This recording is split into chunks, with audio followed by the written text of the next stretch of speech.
got a pretty massive stack of sources today, like developer notes, psychological research papers, gaming analysis articles. Oh, yeah. It's a lot to get through. It is, and we're really channeling that Demi-Sundry goals vibe today, you know? Right, totally. Just sitting around with our 10 subs and 50 views a show, completely overanalyzing everything, diving into the psychology of media, from games to YouTube videos to, like, old music. Which is honestly the best way to do it. Exactly. And our mission today is dissecting how digital media quietly manipulates your mind. We're using the underwater survival games Subnautica and Subnautica 2 as this masterclass case study to see how media actually weaponizes real neuroscience. And what's really remarkable in these developer notes is that the terror in these games isn't about, cheap jump scares. Right, no zombies bursting out of closets. Yeah, exactly. It's structural. You were dropped into this vast, endless ocean with absolutely zero practical weapons to defend yourself against these massive, hostile creatures called Leviathans. It taps directly into kenophobia. Kenophobia, that's the fear of open spaces. Right? Yeah, the clinical term for the intense, paralyzing fear of large, empty spaces. See, for me, it's like that primal feeling when you're a kid, right? Swimming in the dark YMCA pool, and for a split second, your brain convinces you there is a literal shark chasing you in the deep end. Oh, totally. We've all felt that panic. But, I mean, why does simply taking away a mini-map or a basic combat system make this so much more terrifying than, say, a standard horror game? Because it forces what neuroscientists call an amygdala hijack. Usually when you face a threat, your brain calculates a response, fight or flight. Right, basic survival instincts. Right. But without weapons, the game basically deletes your fight option entirely. So your brain's standard problem-solving pathways literally cannot complete their loop. Because you can't fight back at all. Exactly. You cannot fight. So you're trapped in this permanent cycle of flight or freeze. It shifts from a standard horror reaction into this profound, helpless terror of the unknown. Okay, wait, I have to stop you there. Are we really saying a video game is causing a literal cognitive breakdown? I mean, isn't that massively overstating it? It's just pixels on a screen. I know it sounds super dramatic, but the research data on Subnautica 2 shows deliberate neurological erosion. Wait, deliberate? Like on purpose? Yeah. The developers intentionally mirrored NASA's NEMO missions, which are real studies on extreme underwater isolation. They use crushing depth visuals, distorted audio, and specifically intentionally delayed vehicle responses. Okay, I get the creepy visuals and the sounds, but how does a slight delay in a controller response cause a mental breakdown? It's all about cognitive load. When your thumb moves a joystick, your brain subconsciously predicts the exact millisecond the submarine on screen is going to turn. Oh, like muscle memory. Right. So when there's an artificial delay, those predictive models fail. Your prefrontal cortex has to scramble to calculate that discrepancy in real time. Wow, okay. And if you do that constantly while also dodging sea monsters, it consumes massive cognitive resources until your brain just overloads. Within 30 to 40 minutes, players start showing actual disorientation, paranoia, and time distortion. That is insane. So the brilliant trap is that you think you're just feeling tense, but your prefrontal cortex is literally shutting down, mimicking the exact symptoms of real deep-sea researchers. Yep, spot on. But hold on, if the game is literally simulating the torture of isolation, why on earth do millions of people play it voluntarily? That sounds like pure self-torture. Well, that brings us to a psychological concept called post-traumatic growth. It's this phenomenon where people experience positive psychological change following extreme adversity. Okay, meaning the game is the adversity here. Exactly.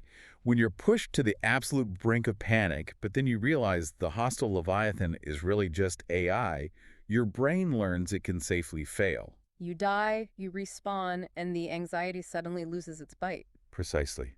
You try again, and eventually you master those phobias. I'm still stuck on the map thing, though. Like the developer notes say they intentionally omitted a mini-map.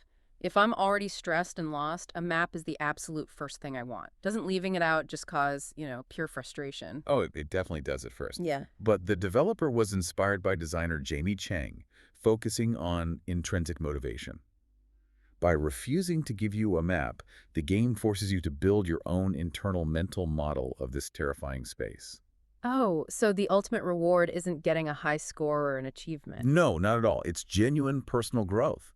You are actively learning to map and master your own uncertainty. So it's not just a game. It's essentially a safe sandbox for you. You're training your brain to handle real-world anxiety and the fear of the unknown, all from the safety of your couch. Exactly. You are safely rewiring your stress responses. Which leaves you with a pretty massive thought to chew on today. Yeah, it really does. If a simple video game can simulate legitimate psychological breakdown using just altered light, sound, and a slight delay in your controls, what other everyday digital media might be silently rewiring our cognitive stability without us even noticing? There's the big question. So the next time you feel overwhelmed by a screen, ask yourself, are you still swimming in that dark YMCA pool? Usually when we think about taking a swim, there's this expectation of boundaries. Right? Like a swimming pool. Exactly. Like you have the shallow end, you have the deep end, and you can clearly see the painted tiles on the bottom.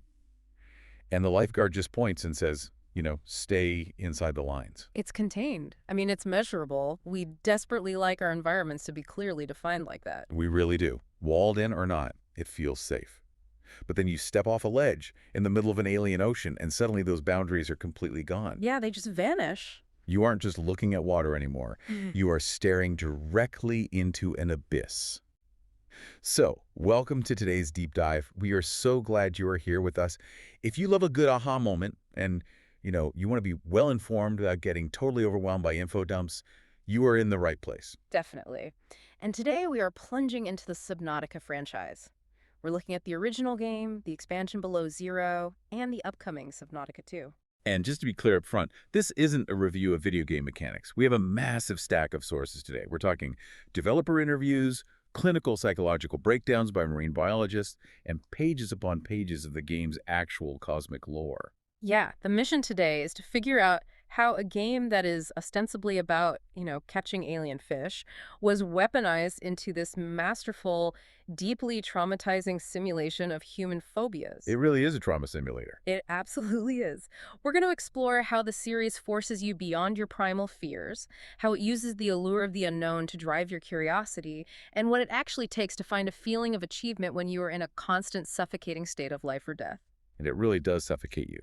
But the transformation from a simple survival loop into a trauma simulator, it relies entirely on manipulating your baseline human expectations. Really. Exactly. To understand how that manipulation works, we really have to look at the psychological trap the developers construct in the very first hour. They drop you into a zone literally called the safe shallows. The opening is just a brilliant piece of emotional whiplash.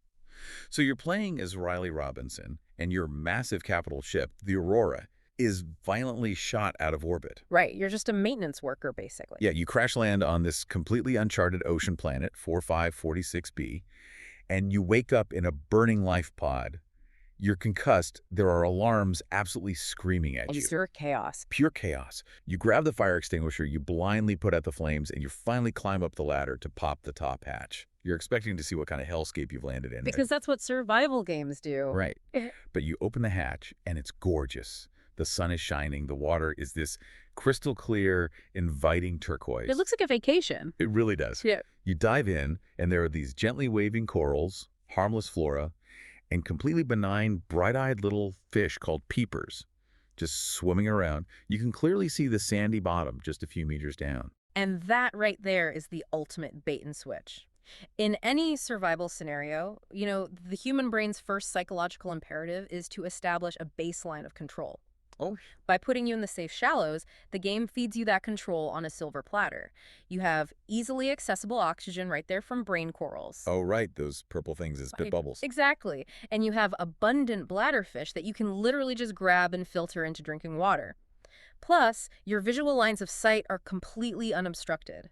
The environment is actively lulling your hypervigilant brain into a totally false sense of security. It's like being handed a complimentary umbrella-topped cocktail at a 5-star luxury resort right before the floor drops out and dumps you into a shark tank. That is the perfect analogy because you learn the loop, you figure out your oxygen meter, and your brain goes, oh, hey, I've got this. I can survive here. And then the game uses that feeling against you. Relentlessly.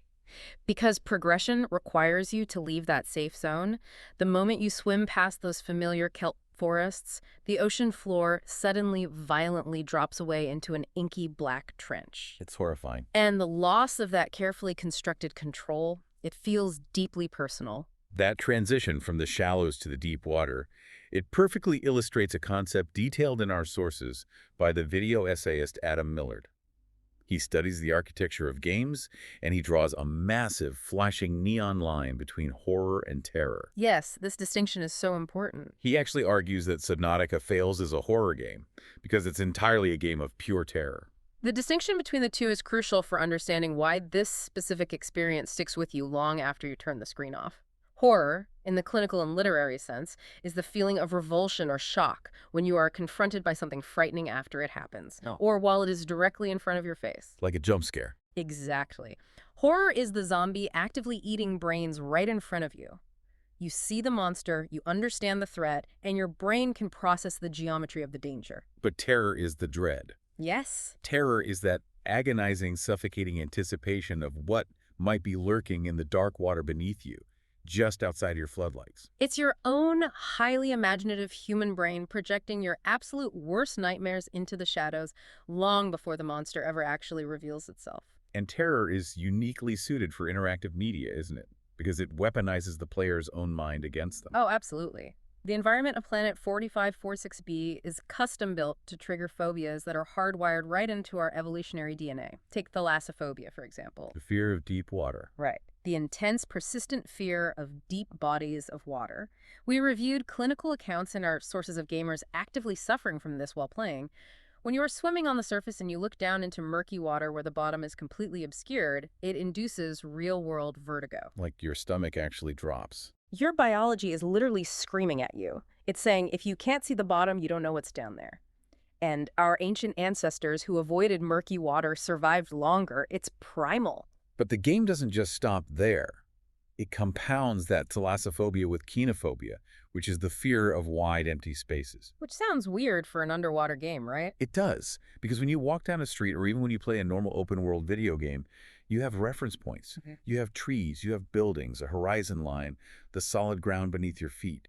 Your brain constantly uses those to map spatial awareness. But when you are suspended in the pelagic zones of this alien ocean, hundreds of meters down, surrounded by nothing but a gradient of dark blue water, those reference points are just entirely stripped away. There's no floor to stand on. No walls to put your back against. You are floating in a three-dimensional void where an attack could theoretically come from literally any direction. Above, below, behind. It completely reduces the human brain to feeling impossibly small and just utterly vulnerable. And just when you think you are finally adapting to that empty blue void, the game hits you with submechanophobia. Oh, this one gets me. The fear of submerged, man-made objects. Yes.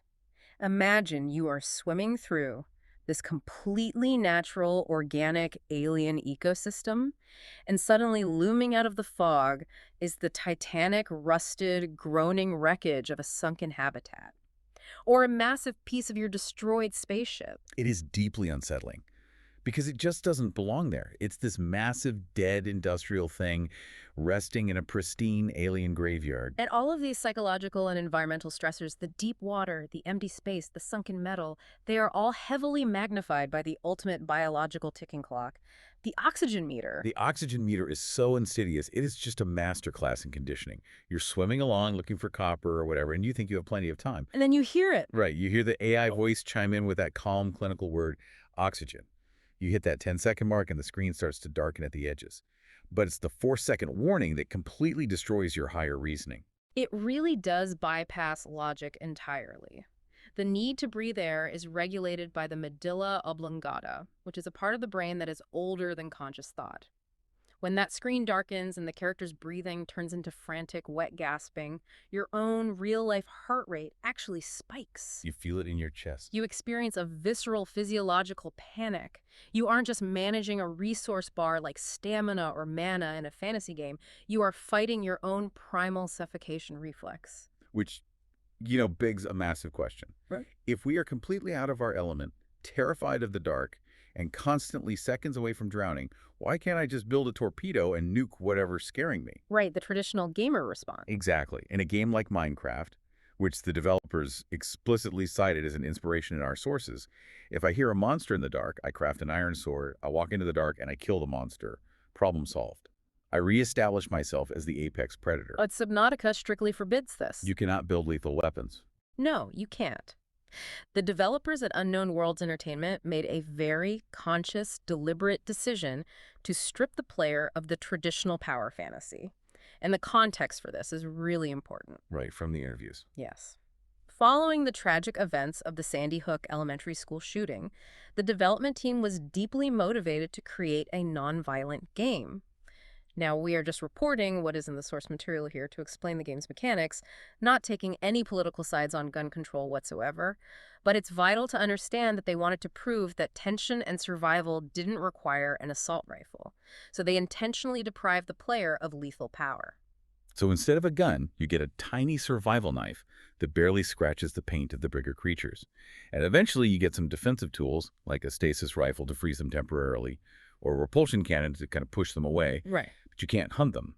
You are forced, mechanically and psychologically, into the mindset of prey. And adopting a prey mindset fundamentally changes how you interact with an environment. You cannot conquer the ocean. You can only hope to observe it, understand it, and hide from it. Hide and prey. Pretty much. If you see a massive predator, your only viable option is to turn off your submarine's lights, cut the engine, and sit in the pitch black, hoping it swims past you. And that prey dynamic makes the sensory deprivation in the deeper biomes absolutely agonizing. Because once you dive below 200 meters, the sunlight just dies. It is gone. You enter places like the blood kelp zone, which is filled with these pale spectral vines and deep red glowing pustules. It's just a murky, oppressive dark. The game restricts your vision so heavily that you become entirely reliant on your artificial floodlights. But here's the genius cruelty of that design. Turning on your lights drains your precious batteries, and worse, it acts as a dinner bell. Oh man, the crab squid. Yes. There are predators, like the massive multi-legged crab squid, that are intensely aggressive toward light sources. So the game forces you to choose. Do you turn your light off and swim blind in the dark with a monster, or do you keep your light on and guarantee you get attacked? It's an impossible choice. And because your vision is so severely restricted down there, your brain attempts to compensate by heightening your auditory processing. The audio engineering here is meticulous. He really is. For long stretches, you are surrounded by a comfortable yet isolating ambient white noise. Just the low hum of your submersible's engine, the rhythmic bubbling of your breathing apparatus. This baseline of ambient silence makes the brain hypervigilant. You are constantly straining to hear a threat. And then echoing through the water, you hear it. The Reaper Leviathan. It is a sound explicitly designed to freeze your blood. It's this deep, echoing, guttural shriek that gets right through the murky water. But the lore behind that roar, which you only learn if you take the time to scan the environment, is what elevates it from a scary noise to a total psychological nightmare. The PDA databank explicitly tells you that the Reaper Leviathan uses echolocation. Wait, echolocation? Yes, that deep roar it emits at regular intervals.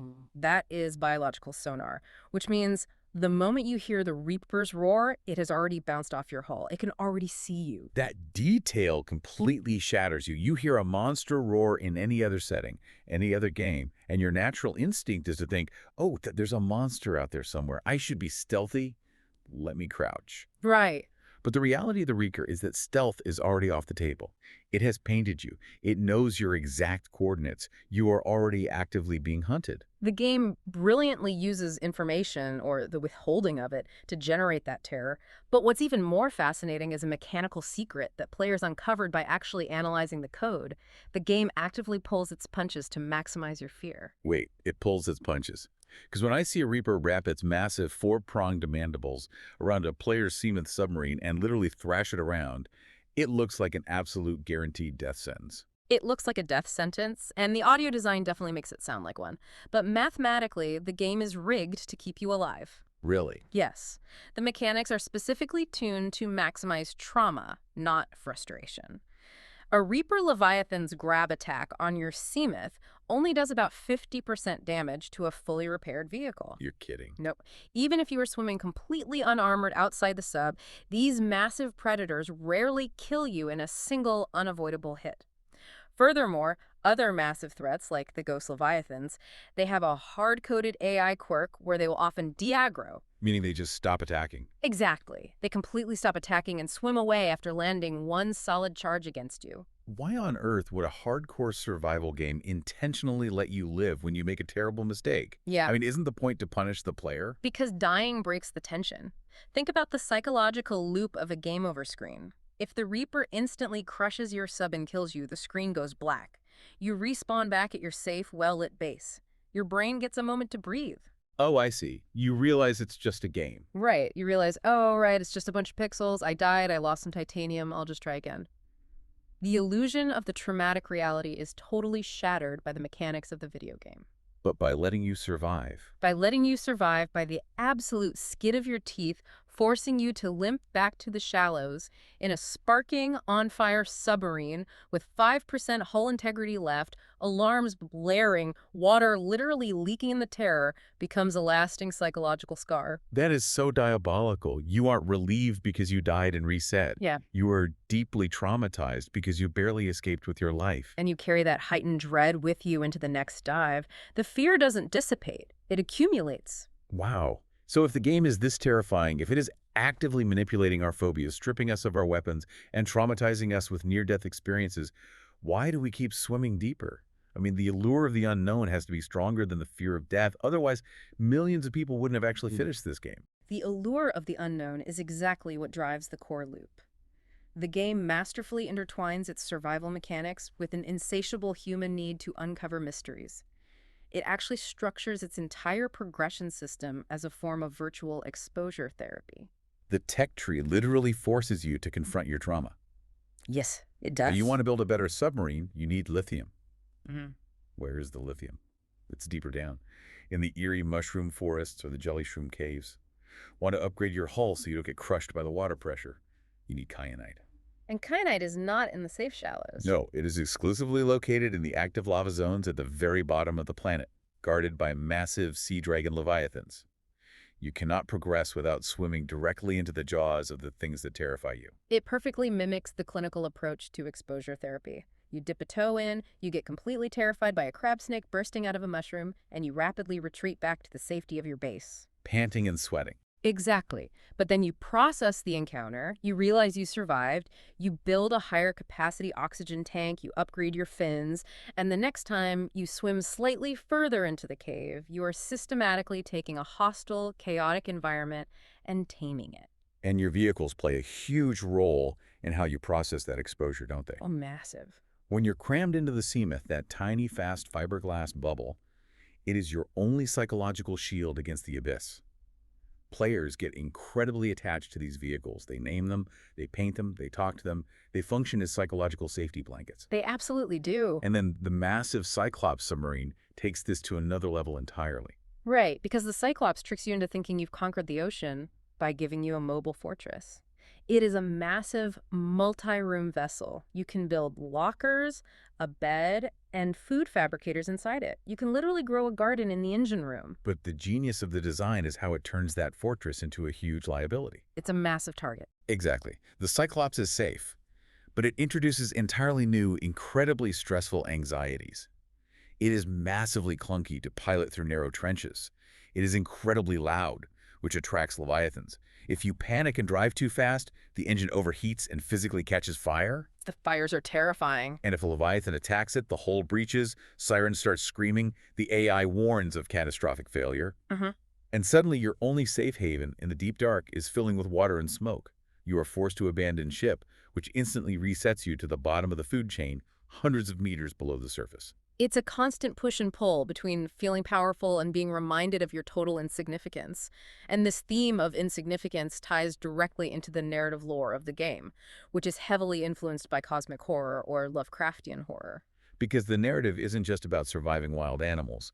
As you push deeper, you start unearthing the ruins of a highly advanced, ancient alien race called the Architects. Right, they weren't just passing through. No, these beings were technologically practically gods. They could upload their consciousness into data hubs, they built massive planetary defense cannons, they had hyper-advanced research facilities deep under the ocean crust. But as you scan their databanks, you realize a terrifying truth. They're all dead. Cosmic horror is rooted in the fear of the incomprehensible. It's the realization that the universe is vast, ancient, and entirely indifferent to human existence.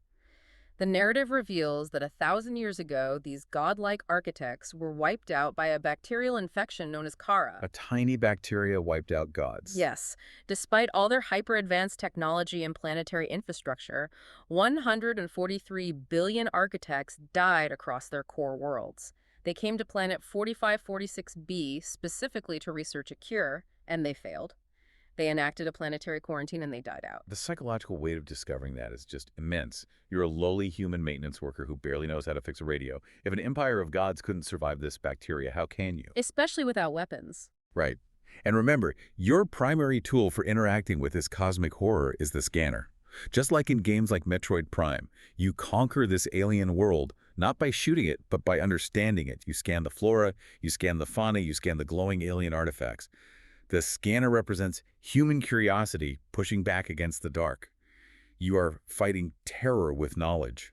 But the game is incredibly careful to ensure that your hope is kept heavily in check. In fact, it actively orchestrates one of the most brutal deflations of hope in modern gaming history. We have to talk about the sunbeam. Oh, the sunbeam. The buildup to this moment is so emotionally manipulative. You've been alone for hours. You are surviving, but you are terrified and exhausted. Finally, your radio crackles to life. It's a trading ship called a sunbeam. They picked up the Aurora's distress signal.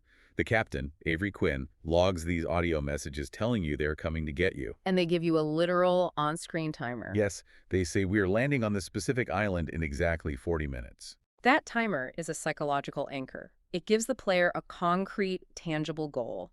It promises an end to the isolation, a reward for all the suffering. You literally drop everything you're doing to count down those minutes. You swim to the coordinates, you climb up onto the dry land of the island, and you stand on the beach looking up at the sky. You hear the radio chatter from the captain saying they are breaking atmosphere. You physically see the ship descending through the clouds. You are saved. The nightmare is over. And then the island wakes up. The ancient alien architecture built into the mountain, which you didn't fully understand yet, suddenly activates. It's this massive monolithic structure that transforms into a colossal energy cannon, the quarantine enforcement platform. It tracks the sunbeam as it descends and blows it completely out of the sky. A massive green laser just vaporizes your rescue ship. The debris rains down into the ocean in absolute silence. The psychological impact of witnessing that event cannot be overstated. From a narrative and architectural design standpoint, the game builds your hope up over hours of gameplay, specifically to crush it right in front of your eyes. It's so mean. It reinforces the core tenet of cosmic horror. The universe does not care about you. Your rescuers are dead.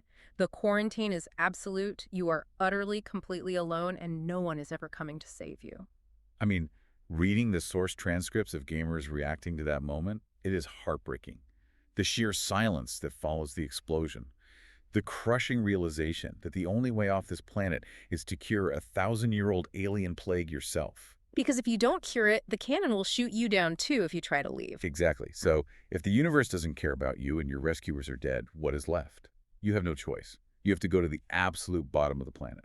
And what you find down there completely subverts everything the game has taught you up to this point.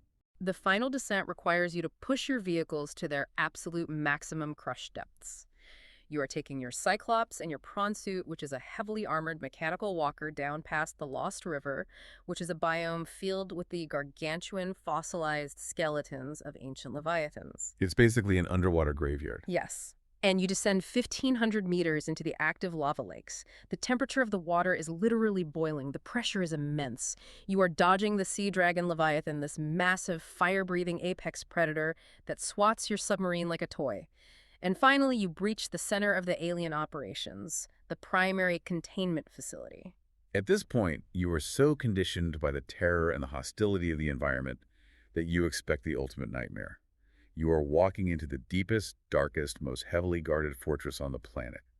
Every ounce of video game logic you've ever learned dictates that behind these massive doors lies the final boss. Right, a monster of unfathomable power that you have to somehow defeat. Yes.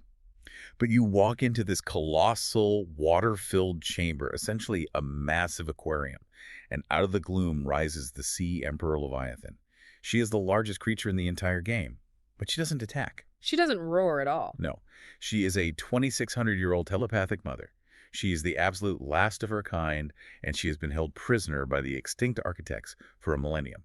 And instead of a roar, she speaks to you, projecting a calm, maternal voice directly into your mind. The contrast is just staggering. After tens of hours of terror, isolation, and constant threat from everything that moves, you are met with profound wisdom and gentleness. As you scan the facility, you learn that the architects, for all their technological brilliance, treated her purely as a specimen. They just wanted the cure. Right. They tried to force her to produce the cure enzyme 42, but she was too old. And they couldn't hear her telepathic voice because they were completely disconnected from the natural world. They lacked empathy. And she delivers this incredibly moving philosophical observation about her captors and you. She says, "What is a wave without the ocean? A beginning without an end. They are different, but they go together. Now you go among the stars, and I fall among the sand.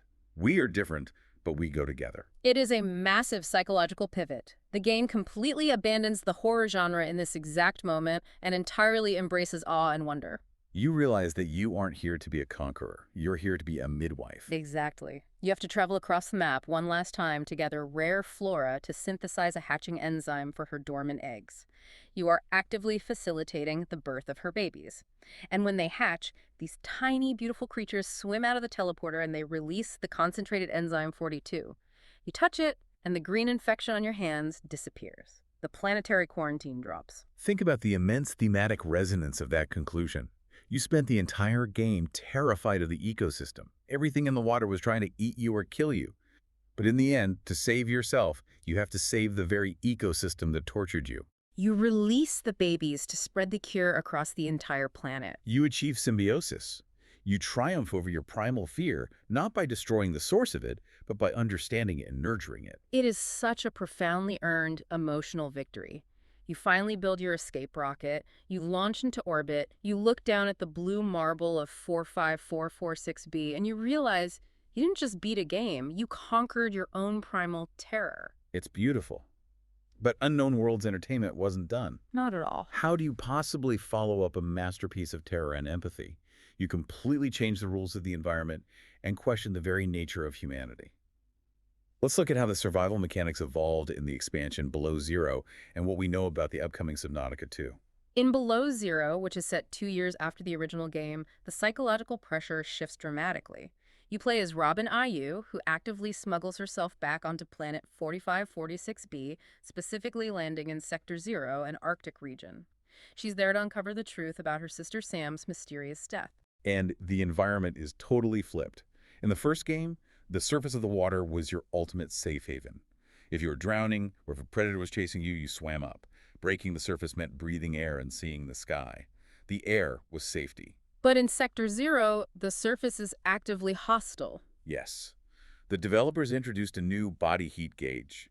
When you emerge from the relatively temperate water onto the massive ice shelves, you are immediately assaulted by blinding snowstorms, freezing winds, and aggressive land predators like the massive tunneling iceworm. The cold acts exactly like the oxygen meter underwater. It constantly, inexorably depletes. Which creates this incredible paradox.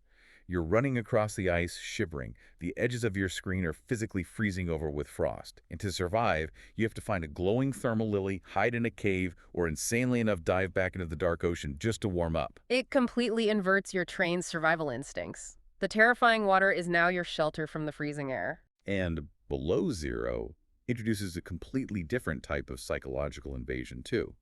In the first game, the horror was based purely on physical isolation.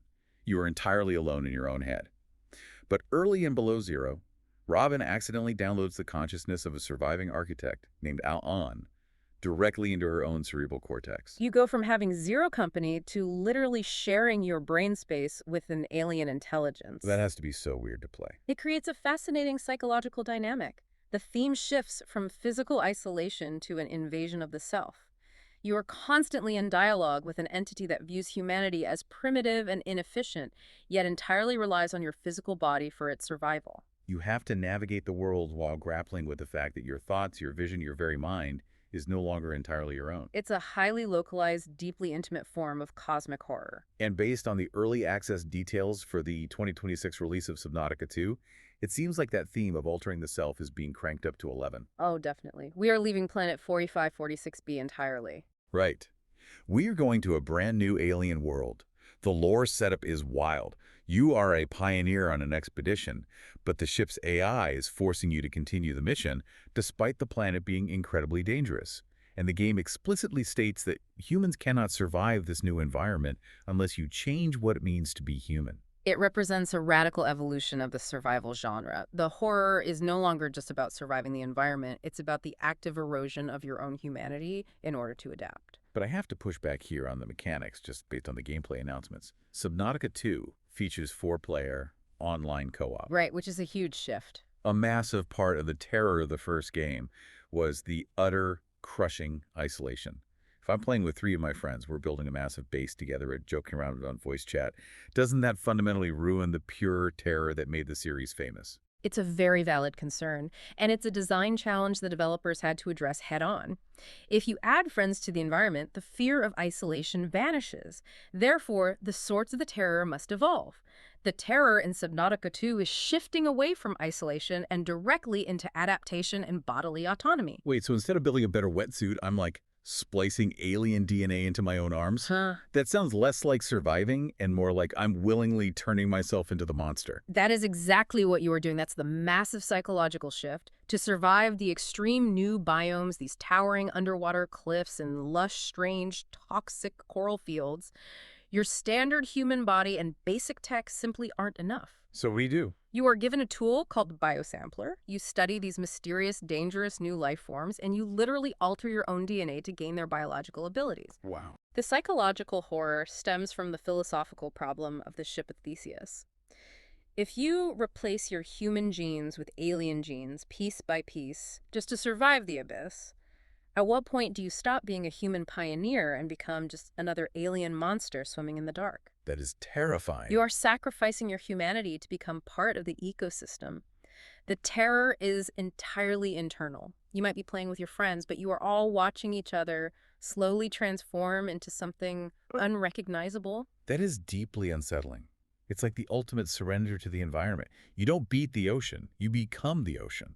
And that profound shift in how we interact with the unknown perfectly frames the entire legacy of this franchise. It really does. Yeah. To look back at our entire journey today, the Subnautica series is clearly not just a game about swimming with fish. It is an incredibly profound psychological experiment disguised as entertainment. It strips us of our real-world power and our expected video game weaponry. Right, and drops us into an environment specifically engineered to trigger our oldest, most primal evolutionary fears. It weaponizes thalassophobia, the fear of the dark, and the relentless ticking clock of suffocation. But crucially, it doesn't leave us there to simply suffer. It forces us to master our own panic. It demands that we use exposure therapy to push our boundaries, curiosity to understand our fears, and ultimately empathy to tame the chaos. It teaches us that the unknown is terrifying, yes, but it is also the only place where true discovery and salvation exist. It's an incredible arc. From waking up terrified in a burning life pod, desperately clinging to the illusion of control in the safe shallows, to freeing a 2,600-year-old Leviathan mother and curing an entire planet, you move from pure terror to ultimate empathy. And this leaves us with a final, provocative reflection to carry with us into our own lives. Okay, let's hear it. In the original Subnautica, the player is infected with a lethal disease. The only way to find the cure, the only way to escape the quarantine and return home, is to intentionally plunge into the absolute darkest, hottest, most terrifying depths of the planet without any lethal weapons to defend yourself. You have to face the Leviathans. You have to enter the abyss. You cannot just hide in the safe shallows forever, no matter how comforting the turquoise water is. Exactly. And it asks us a profound question about our own realities. What personal abysses are you avoiding simply because you are afraid of the dark? That's good. What are the difficult conversations, the massive career leaps, or the deep emotional truths that you are refusing to explore because the anxiety feels like a Reaper Leviathan circling just outside your vision? And most importantly, what vital cures to your own stagnation might you find if you finally gathered your courage, built your own psychological submarine, and dove straight into the deep end? Wow. That is going to stick with me for a long, long time. It brings us right back to where we started. Standing on the edge of the pool, looking at the deep end where the painted tiles fade away. Only this time, stepping off the ledge doesn't have to be a free fall into terror. It can be a dive into profound understanding. Well said. Thank you so much for joining us on this deep dive into the waters of Subnautica and the incredible depths of the human mind. Keep exploring your own abysses, and we warmly invite you to tune in next time.